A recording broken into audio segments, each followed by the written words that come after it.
The sun was beating down hard on the police station parking lot when Beverly stormed straight into the middle of everything. Her voice slicing through the afternoon like a siren on full blast. "That dog has no business being here," she shrieked. Face twisted in pure rage.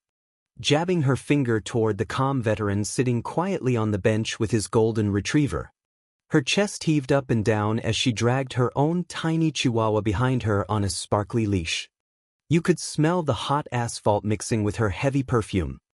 And her heavy breathing sounded like she had just run a marathon. The tension was already thick enough to choke on. Beverly planted her feet wide, blocking the entrance like she owned the whole station. "I demand you people do something right now." "Service animal? Please. I know a fake when I see one." She huffed again, louder this time, her eyes darting around like she expected the entire police force to drop everything and arrest the man on the spot. The veteran just sighed deeply and rested one hand gently on his dog Max's head. Max sat perfectly still in his bright red service vest. Ears perked but calm. "Ma'am, I have all the paperwork right here," Mike said quietly. His voice steady even though you could see the exhaustion in his eyes. "Max is trained for my PTSD. He's allowed anywhere I go." But Beverly wasn't hearing a word. "Paperwork?" "Haha," she snapped, her shrill laugh cutting through the air. "I pay taxes for this station and I will not stand for dangerous animals running loose." Her little chihuahua, Fluffy, started yapping like crazy, lunging toward Max and snapping at the air. The sound echoed off the patrol cars lined up nearby. Can you believe the nerve? Right outside the police station, in broad daylight, a couple of people walking past stopped and stared, phones already coming out. Beverly's face turned even redder, sweat dripping down her temples.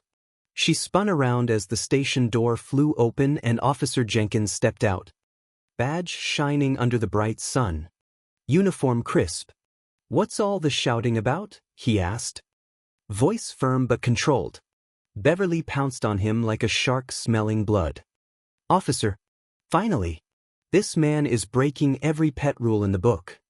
Look at that so-called service dog. I want him removed immediately and I want a ticket written." She crossed her arms with a dramatic flourish, expecting the officer to salute and obey. Officer Jenkins raised one hand. Calm as could be. "Ma'am, let's slow down." "Sir, may I see your documentation, please?" Mike handed over the papers without a word. The officer scanned them quickly, then nodded. "Everything looks legitimate. This is a certified service animal. You're good to go." The words hit Beverly like a slap. Her mouth fell open for a second. Then she exploded again. "What? You're taking his side? This is ridiculous. I have rights. I'm being discriminated against." Her voice cracked with frustration, and she took a step closer, pointing wildly. The smell of her anger mixed with the distant sound of a siren wailing somewhere down the street made the whole parking lot feel like it was about to boil over. Fluffy kept yapping and pulling so hard on the leash that Beverly stumbled forward. She yanked back too sharply and the little dog yelped, then twisted around and nipped her own ankle in the chaos. "Oh, see what you've caused," she wailed, hopping on one foot. But nobody bought it. The young woman filming from the side just shook her head in disbelief. Officer Jenkins didn't flinch. "Ma'am, you are creating a public disturbance and harassing this veteran. I need you to step back and leave the area right now." His tone left zero room for argument. Beverly's eyes widened in shock, then narrowed in fury. "You can't do this to me. I'll sue this entire department." The officer stood taller. "One more word and I'll write you up for disorderly conduct. We protect service animals and the people who need them. You're done here." Beverly's shoulders shook.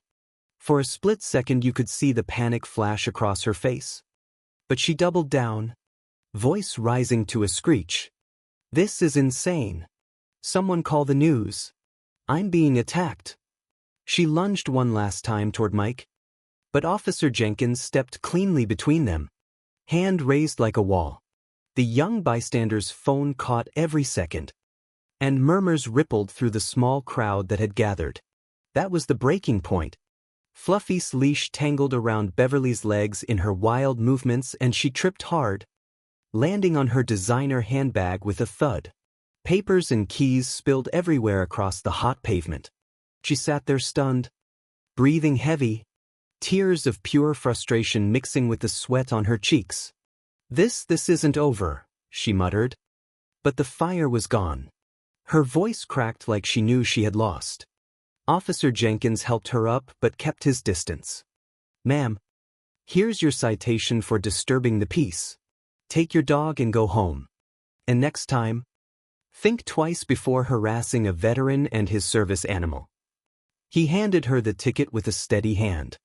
Mike just sat there, quietly thanking Max with a gentle pat, the dog's tail giving one soft wag.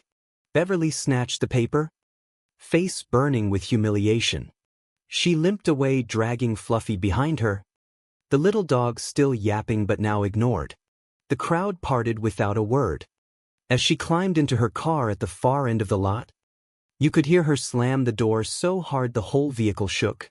Officer Jenkins turned back to Mike and shook his hand. "You okay, sir? Sorry you had to deal with that." Mike smiled faintly. "Eva faced verse. Thanks for stepping in." The parking lot slowly returned to normal, the bright sun still shining like nothing had happened. But everyone who witnessed it walked away with the same thought. Sometimes the loudest voices get shut down the fastest. Beverly drove off with her ticket burning a hole in her purse and her ego shattered on that hot asphalt.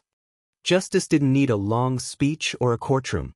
It just needed one calm officer, one service dog doing its job, and one entitled woman who finally learned she couldn't bully the world into her rules. Stand up for what's right, protect those who serve, and the Karens always get exactly what they deserve in the end. Karma showed up right on time that bright afternoon, and it didn't even need a leash.